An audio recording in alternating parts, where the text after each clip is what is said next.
आते हैं विस्तार से। सबसे पहले बात करते हैं भारत की ट्रेड डिप्लोमेसी को लेकर। जी हां, भारत ट्रेड डिप्लोमेसी में एक नया अध्याय लिखता हुआ नजर आ रहा है। भारत 2047 तक $30 ट्रिलियन की इकोनॉमी का लक्ष्य को ध्यान में रखते हुए ग्लोबल ट्रेंड को बढ़ाने में लगा हुआ है और इसी सिलसिले में केंद्रीय वाणिज्य और उद्योग मंत्री पीयूष गोयल जापान दौरे पर हैं। वे 27 अगस्त तक वहां रहेंगे।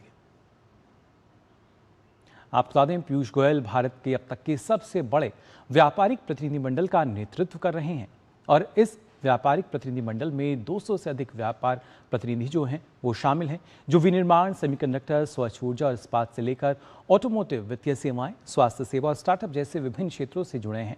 पीयूष गोयल ने टोक्यो में अपने कार्यक्रमों की शुरुआत सुतोम कॉर्पोरेशन के प्रेसिडेंट और सीईओ शिंगो उएनो के साथ एक बैठक से की। इस बैठक में एनर्जी, ट्रांसफॉर्मेशन, मोबिलिटी और इंडस्ट्रियल इंफ्रास्ट्रक्चर के क्षेत्रों में भारत के साथ कंपनी के जुड़ाव को और गहरा करने के अवसरों पर चर्चा की गई। इस बीच पीयूष गोयल ने भारत और जापान के कारोबारी प्रतिनिधियों को संबोधित भी किया और उन्होंने कहा कि भारत का घरेलू बाजार बड़ा है और वे दुनिया के लिए अपने दरवाजे अब खोल रहा है। उन्होंने जापानी प्रतिनिधियों को भारत में निवेश का न्योता दिया।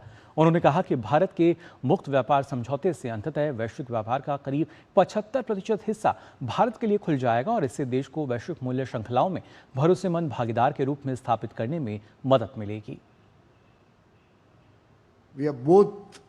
Roughly the same size in terms of GDP, but when we look at growth rates, when we look at age profile, when we look at population size, with all of these factors coming in, I think we are made for each other.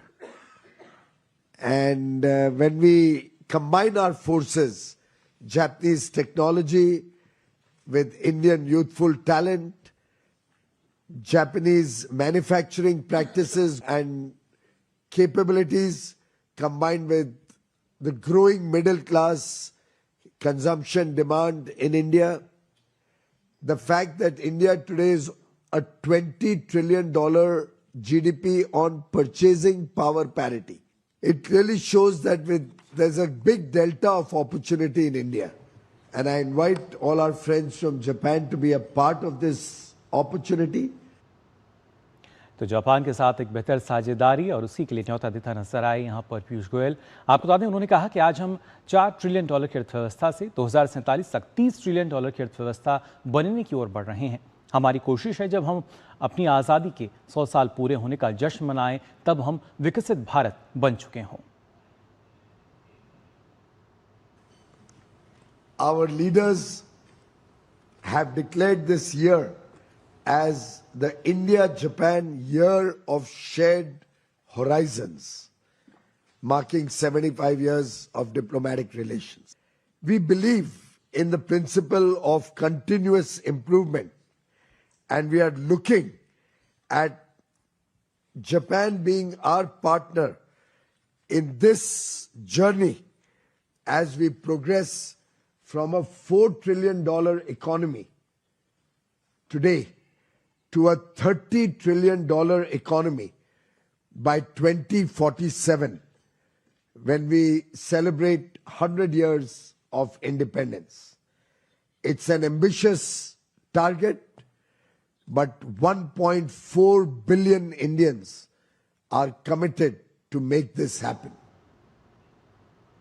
तो यहाँ पर हमने देखा किस तरीके से पीयूष गोयल जो है उन्होंने कहा कि 2047 तक किस तरीके से जो हमारा लक्ष्य है 30 ट्रिलियन इकॉनमी का वो कैसे हम उसको साकार कर सकते हैं। 2047 में जब विकसित भारत होगा तो अर्थव्यवस्था वहाँ पर किस तरीके से मजबूत नज़र आएगी। और भारतीय अर्थव्यवस्था की जब हम बात करते हैं तो अलग अलग स्तर पर हमने देखा है कैसे जो रेटिंग एजेंसीज़ की हम बात करें, अलग अलग संस्थाओं की बात करें, कैसे वो भारत की अर्थव्यवस्था में भरोसा जताती हुई नज़र आ रही हैं।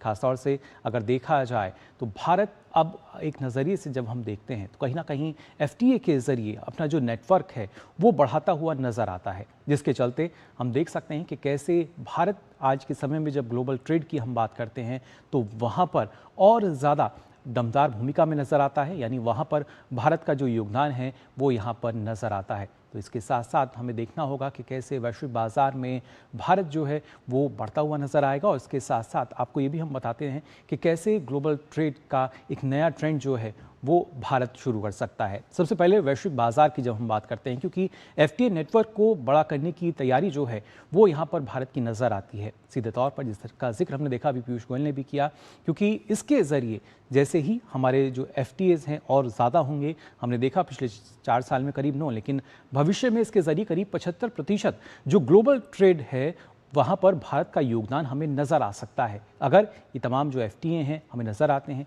इसके साथ साथ ग्लोबल वैल्यू चेन में भारत की जब हम बात करते हैं तो भारत एक भरोसेमंद और प्रतिस्पर्धी साझेदार के रूप में नज़र आता है और उसी वजह से भारत की भूमिका अहम हो जाती है। लेकिन ऐसे में करीब 8 से 9 नए देशों और कई देशों के समूह के साथ एफटीए पर बातचीत जो है वो भारत की लगातार चल रही है। और जिन देशों के साथ या जिन देशों के समूह के साथ भारत की बातचीत हो रही है, नए साझेदारों की कुल अर्थव्यवस्था करीब $15 ट्रिलियन की है। अंदाजा आप लगा सकते हैं किस तरीके से इसके चलते भारत की जो ग्लोबल मार्केट तक पहुंच है वो और मजबूत होती हुई नजर आएगी। और खासतौर से ये इसलिए अहम है क्योंकि भारत ने पिछले 4 वर्षों में करीब 9 फ्री ट्रेड एग्रीमेंट यानी एफटीए जो हैं वो साइन किए हैं। और जो हमने एफटीए साइन किए हैं उन एफटीए से करीब $60 ट्रिलियन की संयुक्त जीडीपी वाले बाजारों तक पहुंच जो है वो हमने देखा है किस तरीके से भारत को मिली है। और ये भी एक महत्वपूर्ण तथ्य है कि इन अलग अलग समझौतों से जो एफटीए अलग अलग देशों के समूह के साथ हुए, इसमें 38 विकसित देश जो हैं वो भी शामिल हैं। तो अंदाज़ा आप लगा सकते हैं किस तरीके से भारतीय अर्थव्यवस्था को बढ़ावा मिलेगा। और वहीं जब ग्लोबल रेटिंग एजेंसीज़ की हम बात करते हैं तो उनका भी भरोसा भारत पर कायम नज़र आता है। अगर ग्लोबल रेटिंग एजेंसी फिच की हम बात करें तो उसने कहा कि कैसे पश्चिम एशिया का जब संकट चल रहा था, वैश्विक व्यवस्था की अगर बात की जाए वो असंतुलन वहाँ पे था, लेकिन उसके बावजूद भारत की जब व्यवस्था की हम बात करते हैं, अर्थव्यवस्था की बात करें, तो भारत की घरेलू अर्थव्यवस्था मजबूत स्थिति में वहाँ पर नजर आई है। इसके साथ साथ S&P ग्लोबल की अगर बात की जाए तो उसने कहा कि एशिया प्रशांत के विकास का नया इंजन जो है वो भारत बन सकता है। तमाम संभावनाओं और अवसरों का देश भारत। वहीं अगर हम वैश्विक एजेंसी मूडीज़ की बात करें तो उसका मानना है कि वित्त वर्ष 2027 में भारत दुनिया की सबसे तेज़ी से बढ़ने वाली अर्थव्यवस्था बना रहेगा।